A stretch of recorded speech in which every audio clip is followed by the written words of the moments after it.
969 আন্দোলন বা 969 মুভমেন্ট কি? এটি কোথায় সংঘটিত হয়েছিল? 969 আন্দোলন কি ইসলাম বিরোধী আন্দোলন ছিল? এই আন্দোলনের নেতা কে ছিলেন?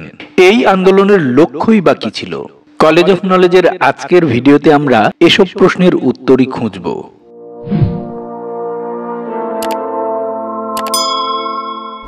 969 আন্দোলন হলো আমাদের পার্শ্ববর্তী দেশ মিয়ানমারের একটি জাতীয়তাবাদী আন্দোলন, যা মিয়ানমারের সংখ্যাগরিষ্ঠ বৌদ্ধ সম্প্রদায়ের ইসলাম বিস্তার রোধকল্পে সংগঠিত হয়েছিল। এই আন্দোলনের নাম রাখা হয় 969। 969 একটি সংখ্যা। এই সংখ্যার প্রতিটি অঙ্কের আলাদা আলাদা অর্থ রয়েছে। প্রথম 9 দিয়ে গৌতম বুদ্ধের 9টি বিশেষ গুণকে বোঝানো হয়েছে। 6 দিয়ে বোঝানো হয়েছে বুদ্ধের বিশেষ নিরঞ্জনকে। এই নিরঞ্জন বুদ্ধের শিক্ষা অর্থেও প্রকাশ করা হয়। বুদ্ধের 6টি শিক্ষা হলো: 1. আচার ও উত্তরণের আচার। 2. যোগ ব্যায়াম, ব্যক্তিগত আচরণ। 3. গুণাবলী যেমন অহিংসা। 4. আইন ও ন্যায় বিচার। 5. সন্ন্যাস ও জীবনের পর্যায়। এবং 6. কর্তব্য, যেমন শিক্ষকদের কাছ থেকে শেখা। শেষের 9 দিয়ে বৌদ্ধ ভিক্ষুদের সম্প্রদায় বা সংঘকে বোঝায়। অতীতে বুদ্ধ, নিরঞ্জন এবং সংঘ বৌদ্ধ ধর্মের প্রতীক ছিল, যা বুদ্ধের 3টি অলঙ্কার নামেও খ্যাত। অতীতে বুদ্ধ, সংঘ, ধর্ম এবং ধর্মচক্র 969 হিসেবে বৌদ্ধ চিহ্ন ছিল। সেজন্য এই আন্দোলনের নাম রাখা হয় 969 বা 969 আন্দোলন। এই আন্দোলন শুধুমাত্র মিয়ানমারেই নয়, বরং মিয়ানমারের বাইরেও বৌদ্ধ সমাজে শক্তিশালী প্রভাব বিস্তার করেছিল। কিন্তু আন্তর্জাতিক প্রচার মাধ্যমে আন্দোলনটি কঠোরভাবে সমালোচিত হয়।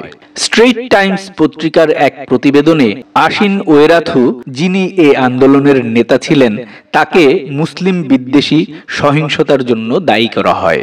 বিভিন্ন প্রচার মাধ্যমে আন্দোলনটিকে মুসলমান বিরোধী এবং ইসলামোফোবিয়া বা ইসলাম ভীতি বলে চিহ্নিত করা হয়েছিল। একটি সূত্রে দক্ষিণ এশিয়া জুড়ে মুসলমানদের মাঝে সুপরিচিত 786 অঙ্ক 3টির বিপরীত অঙ্ক হিসেবে 969 অঙ্কের প্রবর্তন করা হয়েছিল বলে দাবি করা হয়। যদিও মিয়ানমারের বৌদ্ধ সমর্থকেরা এই আন্দোলনকে ইসলাম বিদ্বেষী বলতে অস্বীকার করে। ওয়েরাথু আন্দোলনটিকে রাখাইন সম্প্রদায়কে বাঙালি সন্ত্রাসীদের হাত থেকে রক্ষার আন্দোলন বলে বক্তব্য দেন। আশিন ওয়েরাথু কে ছিলেন? আশিন ওয়েরাথু ছিলেন 969 আন্দোলনের প্রধান নেতা।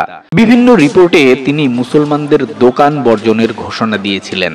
2012 সালে রাখাইন বৌদ্ধ ও রোহিঙ্গা মুসলিমদের মধ্যে দাঙ্গা সংঘটিত হয়। এই দাঙ্গার জন্য ওয়েরাথুর 969 আন্দোলনকে দায়ী করা হয়। বিভিন্ন আন্তর্জাতিক সংস্থা এই দাঙ্গায় সেনাবাহিনীর বিরুদ্ধে পক্ষপাতিত্বের অভিযোগ আনে। মায়ানমারের সেনাবাহিনী একচেটিয়াভাবে রোহিঙ্গাদের উপর অত্যাচার চালায়।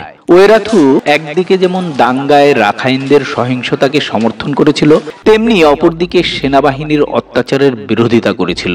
ওয়েরাথু অবশ্য 2012 সালের রাখাইন সাম্প্রদায়িক দাঙ্গায় তাকে উদ্দেশ্যমূলকভাবে জড়ানো হয়েছে বলে দাবি করেন। তার মতে 969 কোনো সহিংসতা নয়। তার এহেন আচরণের কারণে এশিয়া টাইমস অনলাইনের এক প্রতিবেদনে ওয়েরাথুকে জটিল চরিত্রের অধিকারী বলে উল্লেখ করা হয়। তিনি মুসলমানদের দমিয়ে রাখতে চাইলেও পুলিশের সহিংসতার বিরুদ্ধে অবস্থান নেন। 2013 সালের 20 জুন প্রকাশিত টাইম ম্যাগাজিনের প্রচ্ছদ প্রতিবেদনে ওয়েরাথুকে বৌদ্ধ সন্ত্রাসবাদের স্বরূপ বলে অভিহিত করা হয়। ওয়েরাথু মুসলমানদের সম্পর্কে বলেন, আপনি দয়া ও ভালোবাসায় পূর্ণ হলেও পাগলা কুকুরের পাশে ঘুমাতে পারবেন না। তিনি আরো বলেন, আমরা দুর্বল হয়ে গেলে আমাদের দেশ মুসলমানদের অধিকারে চলে যাবে। ডক্টর ইয়ান মিওথ হাইন নামক একজন রাজনৈতিক বিশ্লেষক টাইম ম্যাগাজিনের এরূপ মন্তব্যকে বৌদ্ধ ধর্মের প্রতি অপমানসূচক হিসেবে দেখেন। এই নিবন্ধ প্রকাশের পর ওয়েরাথু মিয়ানমারে সংগঠিত দাঙ্গায় মুসলমানদের উপর হওয়া নির্যাতনে নিজের দায় অস্বীকার করেন। কিছুদিন পরই 2013 সালের জুন মাসের টাইম ম্যাগাজিনের সংখ্যাটি মিয়ানমারে নিষিদ্ধ করা হয়েছিল। 969 আন্দোলনকারীরা মিয়ানমারে একটি আইন প্রণয়ন করতে চেয়েছিল। আইনের প্রস্তাবে বলা হয়, কোনো বৌদ্ধ ধর্মাবলম্বী নারী স্থানীয় অফিসিয়ালের অনুমতি ব্যতিরেকে বৌদ্ধ ধর্মাবলম্বী নয় এমন কোনো পুরুষকে বিয়ে করতে পারবেন না। এই আইনের খসড়া প্রস্তাবনা তৈরি করেন ধাম্মাপিয়া নামে একজন জ্যেষ্ঠ ভিক্ষু। তিনি বলেন, এই আইনের মাধ্যমে তারা ভিন্ন ভিন্ন ধর্মের মধ্যে শান্তি রক্ষার উদ্দেশ্যে এটি করতে চাইছেন। পাশাপাশি মুসলিম পুরুষের সাথে বৌদ্ধ নারীদের বিয়ের ফলে বাধ্যতামূলকভাবে ধর্মান্তরিত হবার প্রক্রিয়া থেকে নিজেদের সুরক্ষিত করছেন। সরকারি ধর্মীয় নিয়ন্ত্রণ কর্তৃপক্ষ আন্দোলনকারীদের এই আইনি উদ্যোগ বাতিল করে দেয় এবং 969 আন্দোলনের ভিত্তিতে সকল প্রকার সাংগঠনিক কর্মকাণ্ডের উপর নিষেধাজ্ঞা জারি করে।